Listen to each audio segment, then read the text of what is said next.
Today, we become legends. Today's Titan Talk was a lighter show with mostly Q&A and a few hotfixes to go over at the top of the show. If you enjoyed these quick recaps, then don't forget to drop a like and subscribe to catch them as they drop. But without further ado, let's jump in with today's Titan Talk recap. So first up, Emma, the lead UI designer, will be a guest on Friday's show to talk about UI-related features coming to the game and field questions. Then, of course, Monday's show will be the OB10 showcase with Guan Yu and the other features coming to the game in the next update. There's been several hotfixes since the last show, which I'll put on screen here if you want to give them a full read and pause the video.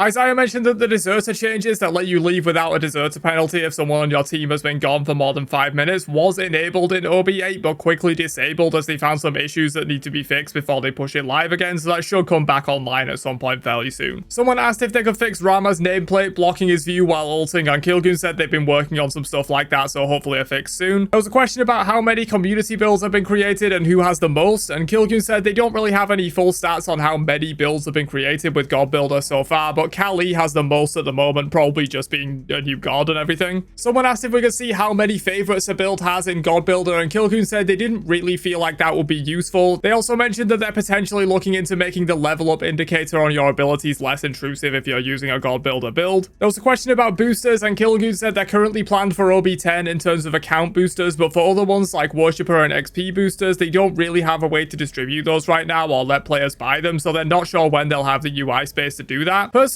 I feel like putting them in the wandering market but outside of collections so you can spend excess coins on them could be cool. It might be quite hard to price them appropriately though in that case, so no-lifers don't just have permanent account boosts. Someone asked for a ward skin chest, and Kilgun said probably not super soon because porting ward skins will require remaking them in UE5 much like a god skin, which is a lot of work to do for such small things that people rarely use, so it would take a while to get enough brand new ward skins into the game to justify a chest for them. There was a question about the pink Chalice ward skin, and Kilgun said they accidentally enabled event that was supposed to start next week and that's the reward for it, which is pretty funny. Someone asked about alternative ways to get prisms other than just buying them, and they said they do want to do something like that in the future, but it's probably a ways out at the moment. Some ideas Kilgun mentioned were like prism tokens in wandering markets, or getting prism shards as login rewards or from quests, and when you get enough of them you can buy a prism with them, stuff like that. He said those were all just spitball ideas, not concrete plans or anything, but this stuff sounds pretty cool in my opinion. There was a question about being able to see your allies in the lobby and what aspect they're using and stuff like that, and Kilgun said definitely seeing their aspects is something they want to get in, and they could do something like seeing what skin your allies are using by the name, but redoing the whole lobby to see your allies like Smite 1 will be a lot of work. Someone asked about Prism Pricing again, and Kilgun said they're not fully sure on how to price prisms at the moment as they're a very new thing. They did say they're aware that the community thinks they should at least all be the same price though. However, Kilgun did say that the data actually suggests that the more expensive prisms sold at the same rate as the less expensive ones, so it would appear that most people buy the prism they like regardless of if it's the most expensive one or not. Someone also asked about a prism chest, and Kilgun said they can't really do that at the moment because you could get prisms for skins you don't own, and with the way prisms are currently programmed, you would just straight up be able to use the skin if you owned a prism even without owning the base skin. And in my opinion, even if you couldn't use the skin in this way, getting a prism for a skin you don't own would feel pretty bad. They said they could have it check what skins you own and only give a chest reward based on which skins you own, but that would be a bit of a nightmare for them on the programming side of things. There was a question on if there's a point where Smite would have too many gods, and Kilgun said probably there isn't one specific number, but there are of course some downsides to having more gods in terms of new players feeling a bit overwhelmed, but they don't feel like they'll hit that ceiling anytime soon. Someone asked if there are any gods that they wouldn't port over from Smite 1 to Smite 2, and Kilgun said no, their plan is to eventually port all of them, but of course some will take longer than others due to factors like popularity, play styles, technical difficulty, art difficulty, all that kind of stuff. There was a question about why the Tcreen doesn't show how much damage was reduced by protections like it does in Smite 1, and they said they could add that, but Kilgun felt like the most important thing is to quickly convey how much damage you took from what source and what type of damage it was, and adding more complexity and information to that screen could result in it being less clear and concise. Kilgun did mention though that they are missing a couple of things, such as what the killing blow was and how many times a certain thing hit you. Someone asked if they could allow us to change our aspect in the first minute or so of the game in case someone chose the wrong one, and Kilgun said probably not, as it's sort of like you're picking a different god if you do that. I could definitely see the issues here, you know, especially in ranked and things like that. You might pick something and say that you're going to go the aspects and then you don't in the actual game, and people have maybe picked around that. There was also a fairly lengthy discussion on if you should be able to change your relic during the game, either for free or at some cost, and Kilcoon seemed to somewhat like the idea as a way to not completely lose the game because of a choice you made early on, but they said it was just discussions that they're having internally, nothing concrete or anything like that. Someone asked if there are already plans to update the bases in Conquest at all, as they don't really fit with the new art style and of the rest of the map, and Kilcoon said they do have some concepts for this and they agree that the bases look pretty bad and out of place with the rest of the map, but it's just a matter of balancing priorities right now with the art environment team.